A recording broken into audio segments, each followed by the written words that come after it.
Hola everybody, it's Pismerized here, and I've had kind of a crazy Pez week.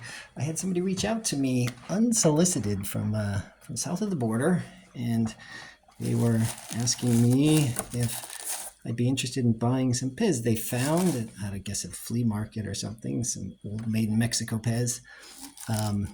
Yeah, it sounded too good to be true. I was like, yeah, I'd be interested, but wasn't quite sure whether this was, a scam or something.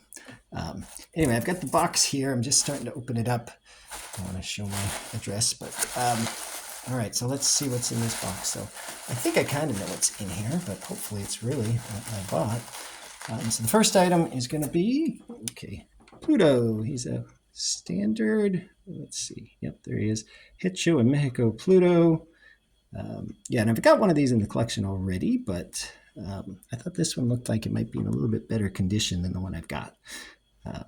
So for Mexico Pez, Pluto is one of the more common ones that you'll be able to find. Maybe Pluto and Donald are about the ones I see the most. Anyway, hopefully I can trade out the other one, and this one will be just a little bit better shape than what I had. So the next item was something really weird. I actually thought it might have been a bootleg item, because I know that Mexico's got some bootleg fake Pez that have come out of there before. And I also know Practical Pig is one of the items that gets bootlegged. But all I had was a blurry picture, and I was like, what is this? But it turns out, I think I figured out what it was after looking at it for a little while. It dawned on me, but it looks pretty weird. If you haven't figured it out by now, if you turn it on its side like this, you're like, oh, wait, that's a Mexico Pez truck stem. So this is where the B wheels would hook on back here. And then somebody's just stuck this stem onto it looks like a Mexico Practical Pig. So that's kind of funny. And I was thinking, well, maybe there's got to be some collector out there who's got an expensive Mexico truck that's got a big crack in it or something, and they're just hoping that somebody will have a nice replacement stem, and this one looks pretty good, so maybe I can make a deal with them.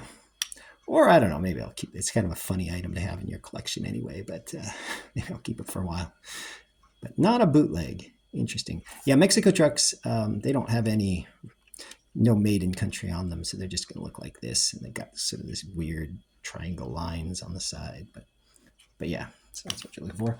Then the third item, this is the real reason I bought this thing. So I spent $80 just to ship this box up here, which is more than I spent on all but 3 or 4 Pez in the whole collection. So let's see if this last item is what we're hoping for. All right, this is it. It looks like pretty good. A little scratch there, but not so bad. The eye paint's decent. The hairpiece is intact. The stem is pretty good. Needs to be cleaned up a little bit, but it's there. Hecho in Mexico. So King Louis is going to be your grail item if you're trying to collect all the Hecho in Mexico characters. And sort of by far away, he's the most expensive one. Price guide's gonna say he goes for around $1,000, but I don't know anybody who pays quite that much for it. I think these come up every couple of years on eBay, and I see them go for $300 to $600, usually in that kind of range. So let's bring in the Austrian guy here. So here is the Austrian standard color, where the face is a little more tan and the hair and the face are kind of different. But the Mexico guy, he's got this chocolatey brown face, and his hair almost matches the face, and pretty much you only find this chocolatey brown color just on Mexico. In fact, I think only on Mexico, and then he's the only one that comes on Mexico. So if you see the chocolatey brown, you can't see the stem, then, well, you probably take a shot at it, and you might wind up with something pretty good. But this looks great. So turns out this wasn't too good to be true after all. Pretty impressed with it. Okay, very cool. All right, well, thanks for watching this unboxing. And, one more thing. Hold on. Let's bring in one more guy. So King Louis, Austria, has a friend. King Louis, his friend is Mowgli. Mowgli's also from Austria here. They speak the same language, but Mexico, King Louis, He has no friend, and he needs a friend. If somebody has a Mexico bully out there, help me get him a friend. You've got a buyer here, and I will probably pay you more than I should. All right, that's it. Have a good Pez week. Adios, amigos.